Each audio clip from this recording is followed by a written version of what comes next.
Joe Burrow got injured against the Washington football team. I'm pretty sure the injury happened in the fourth quarter, right? It was late in the game. It was late in the game, so it's something that, once you're that late in the game for an injury like that to happen, that's just horrible.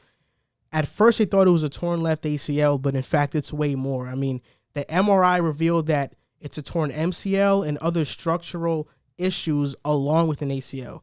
The recovery time for this is 9 to 12 months. So a year. Which means he'll come back probably mid-season, and I personally think that I don't think we're going to see him next year. They could sit him out next year. But I think it would make sense. But the question I just want to ask is, what's next? What's next for the Bengals, and what's next for Joe Burrow? Well, let me get this out of the way, because this is actually a thought that I had yesterday, or it might have been this morning when I heard that it was more than just the ACL. Late for your test? When I was late for my test. I don't want to, this might come out wrong, but it might end up being a blessing in disguise for the Bengals, because with Joe Burrow in the game, they are not an easy win against anybody. I mean, they will fight and claw. Next year, if Joe Burrow can't start, which personally, it would be a miracle, in my opinion, if he comes back from this type of injury for next season, because it's 9 to 12 months recovery time. So even if he gets on the field in 9 months, you already missed all training camp, OTAs, you're back for the beginning of the year. So I can't see that happening. So now next year, you look at it, who's your quarterback? Ryan Finley? Unless you pick somebody up, stink it up next year. Be the Jets. Have a terrible season. Get a high draft pick. Do well in the draft and surround Joe Burrow with some more talent. They have a good core that they've built there. They have cap, too. And they have cap space. They can really use this to their advantage, as terrible as this thing it is. Get him protection on that offensive line and make sure this doesn't happen again, because that was one of the things this year's offensive line was terrible. It was one of, if not the worst in the league. So, you kind of felt like eventually he was going to miss games due to an injury the way he was getting beat up. I agree. I think you sit Burrow out for next season. Obviously, this injury is devastating. You sit him out next year. Let Ryan Finley play. Go ahead. Have fun. Let him play. Let him go out there, do whatever he does. Go 0-16, go jet it up, like I say. Get a draft pick. Get some more talent. Build that offensive line. Get another receiver, because A.J. Green is probably out of there. So you get another guy in there. You get a good tight end. You get that defense building up. And then you get reloaded for the year after. And then Joe Burrow can come in there, and then you guys can make a push. I mean, I think first things first, what's next for the Bengals is exactly that. They're going to be bad. They're going to get it. They're definitely going to have a top 10 pick this year. The real question is if they're going to have a top 5 pick. If they have a top 5 pick, you pick up Penny Sewell from Oregon. I might have mispronounced his name. The left tackle? Yeah. It's like a generational left tackle. You get a guy like that. You're talking about he's a generational left tackle? Yeah, you get a guy like that. I might have said his name wrong, but you get a guy like that first. Next year, you're going to be bad. If there's another top offensive lineman next year, you get him too. You just get linemen to protect Joe Burrow. And that's what's next for them. They're going to be bad. We know that. There's no question to me that Joe Burrow is still the guy. He is. And you don't even think about moving on for quarterback. He is that guy. Yeah.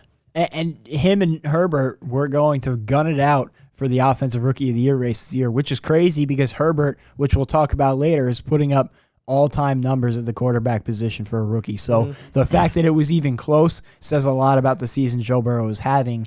And you said it. Build up that wall, protect him, and the rest will come. You could figure out the defense later. You have receivers that are solid already. You have Joe Mixon at running back, who, if I'm not mistaken, they have locked up for a couple more years. So I think they're good there. I like Zach Taylor. I think he could be a good NFL head coach. So they have a solid foundation. They just need a couple more very important blocks.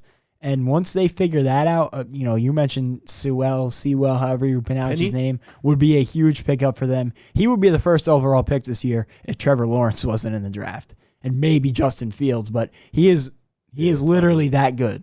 Yeah, that's so true. if you can get him in the building, I mean, that's just they need one to get step. him in the building. Joe Burrow was sacked 32 times in 10 games. What was that top? Was that number 3 on the list? I'm not sure if that was number 3 on the list, but I just know that's a lot of times to get sacked in those amount of games. I know who's number 1. And he was probably pressured on probably half of his dropbacks. The thing about it is that I think Joe Burrow will come back good from this injury because he doesn't rely on athleticism. He has great arm talent, or I guess you could say great, maybe pretty good, borderline His great. IQ is off the chart. That's what it is. How he reads defenses, that's what makes Joe Burrow great and potentially has the potential to be one of the elite quarterbacks in the NFL.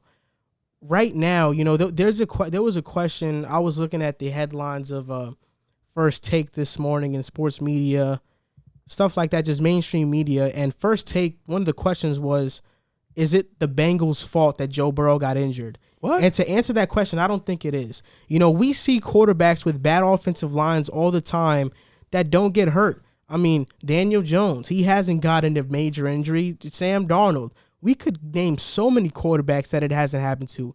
This is just bad luck. It happens like this in football. It just happens like that in football sometimes. You could have as great of an offensive line as you want. Look at Dak Prescott.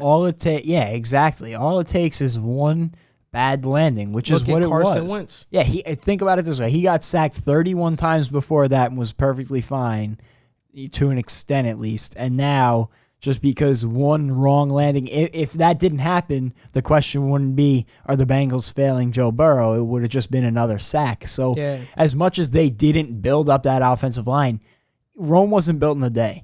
They went out and they got their quarterback of the future, and beyond that, they didn't pick again for 31 picks. So I don't know what you want them to do. You can only do so much in 1 year. For the fact that they found Joe Burrow, who looks like a franchise guy, that's impressive enough. And I think that, like I mentioned with what they want to do next year, you find your franchise guy, the rest falls in line. So now they got to find the offensive line and work from there, I think. Hey, what's up, guys? You just finished watching a clip of the Pick a Side podcast. My name is Joel Moran. My name is Jack Barteck. My name is River Brown. And we are your hosts for this podcast. We want to thank you guys for watching the clip. Like, subscribe, and comment, and share if you would care to, because it helps us grow. We're trying to make this a full-time thing. Thank you guys for watching. Thank you guys for supporting, and see you next time.